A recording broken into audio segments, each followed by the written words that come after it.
Our story today is called The Boarded Window. It was written by Ambrose Bierce. Here is Shep O'Neill with the story.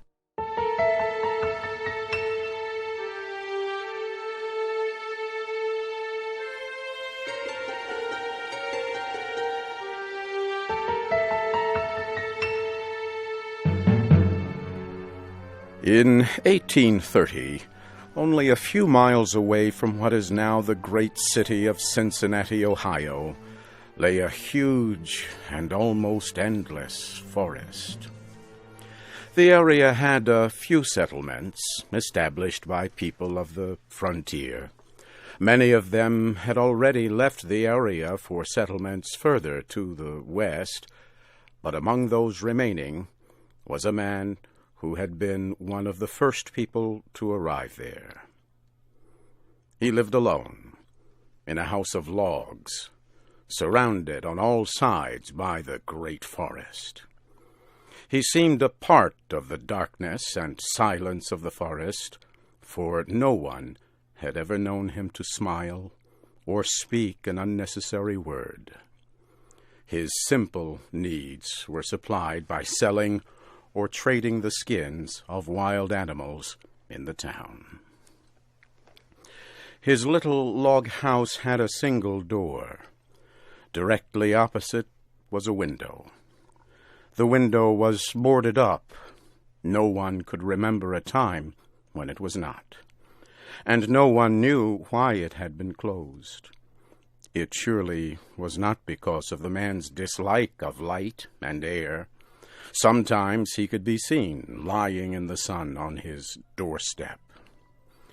I imagine there are few people living today who ever knew the secret of that window.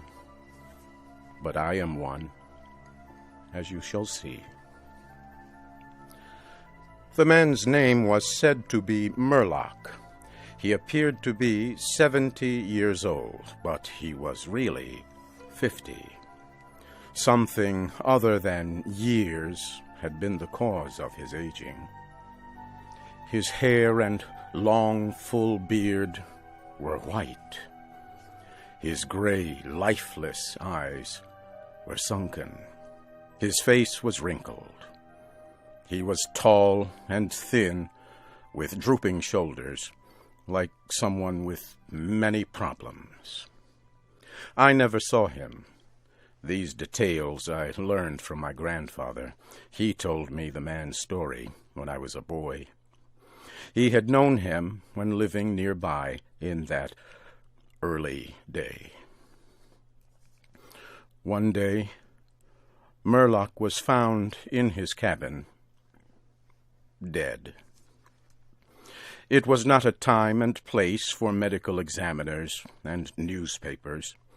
I suppose it was agreed that he had died from natural causes, or I should have been told and should remember. I know only that the body was buried near the cabin, next to the burial place of his wife. She had died so many years before him that local tradition noted very little of her existence. That closes the final part of this true story, except for the incident that followed many years later. With a fearless spirit, I went to the place and got close enough to the ruined cabin to throw a stone against it. I ran away to avoid the ghost which every well-informed boy in the area knew haunted the spot. But there is an earlier part to this story, supplied by my grandfather.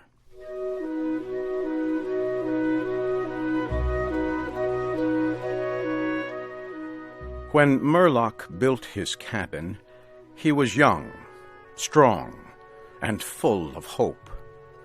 He began the hard work of creating a farm. He kept a gun, a rifle, for hunting to support himself. He had married a young woman in all ways worthy of his honest love and loyalty. She shared the dangers of life with a willing spirit and a light heart. There is no known record of her name or details about her. They loved each other and were happy. One day, Murlock returned from hunting in a deep part of the forest. He found his wife sick with fever and confusion. There was no doctor or neighbor within miles. She was in no condition to be left alone while he went to find help. So Murlock tried to take care of his wife and return her to good health. But at the end of the third day, she fell into unconsciousness and died. From what we know about a man like Murlock, we may try to imagine some of the details of the story told by my grandfather. When he was sure she was dead, Murlock had sense enough to remember that the dead must be prepared for burial. He made a mistake now and again while performing this special duty. He did certain things wrong, and others which he did correctly were done over and over again.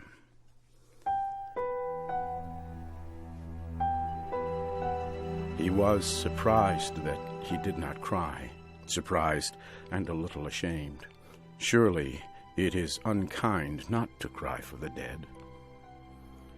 "Tomorrow," he said out loud, "I shall have to make the coffin and dig the grave, and then I shall miss her when she is no longer in sight.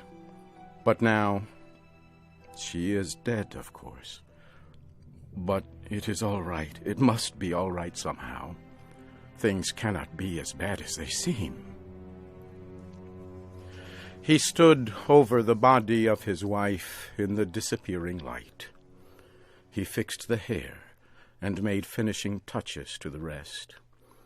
He did all of this without thinking, but with care. And still through his mind ran a feeling that all was right, that he should have her again as before, and everything would be explained. Murlock had no experience in deep sadness. His heart could not contain it all. His imagination could not understand it. He did not know he was so hard struck. That knowledge would come later and never leave. Deep sadness is an artist of powers that affects people in different ways. To one it comes like the stroke of an arrow, shocking all the emotions to a sharper life. To another it comes as the blow of a crushing strike. We may believe Murlock to have been affected that way. Soon after he had finished his work, he sank into a chair by the side of the table upon which the body lay. He noted how white his wife's face looked in the deepening darkness. He laid his arms upon the table's edge and dropped his face into them, tearless and very sleepy. At that moment, a long screaming sound came in through the open window. It was like the cry of a lost child in the far deep of the darkening forest, but the man did not move.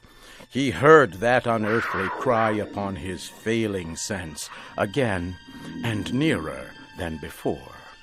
Maybe it was a wild animal, or maybe it was a dream, for Murlock was asleep.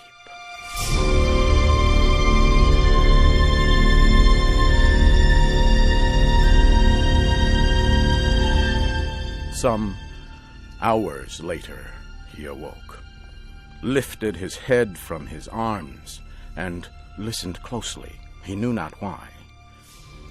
There, in the black darkness by the side of the body, he remembered everything without a shock. He strained his eyes to see he knew not what.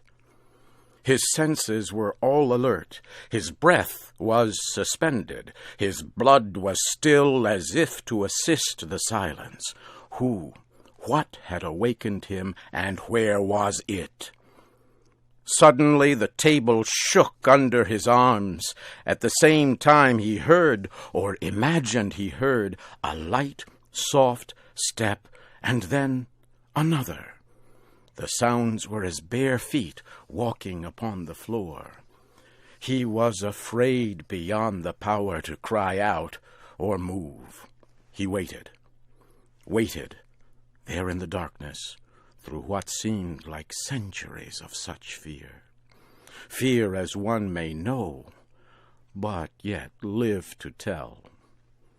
He tried, but failed to speak the dead woman's name. He tried, but failed to stretch his hand across the table to learn if she was there.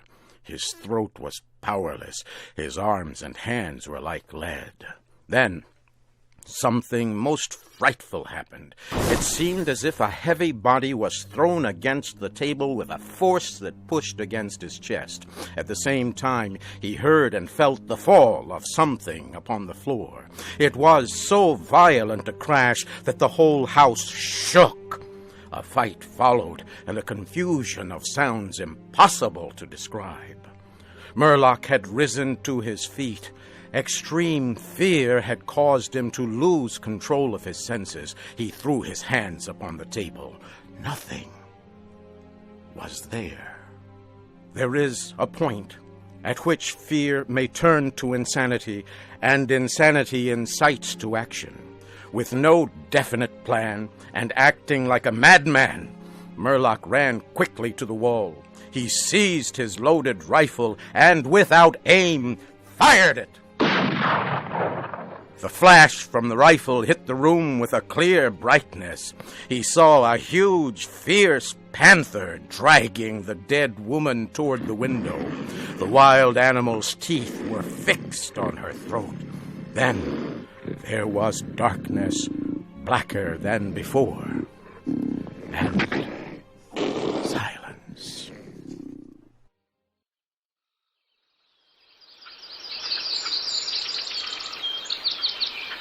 When he returned to consciousness, the sun was high, and the forest was filled with the sounds of singing birds. The body lay near the window, where the animal had left it when frightened away by the light and sound of the rifle. The clothing was ruined. The long hair was in disorder. The arms and legs lay in a careless way, and a pool of blood flowed from the horribly torn throat. The ribbon he had used to tie the wrists was broken. The hands were tightly closed, and between the teeth was a piece of the animal's ear.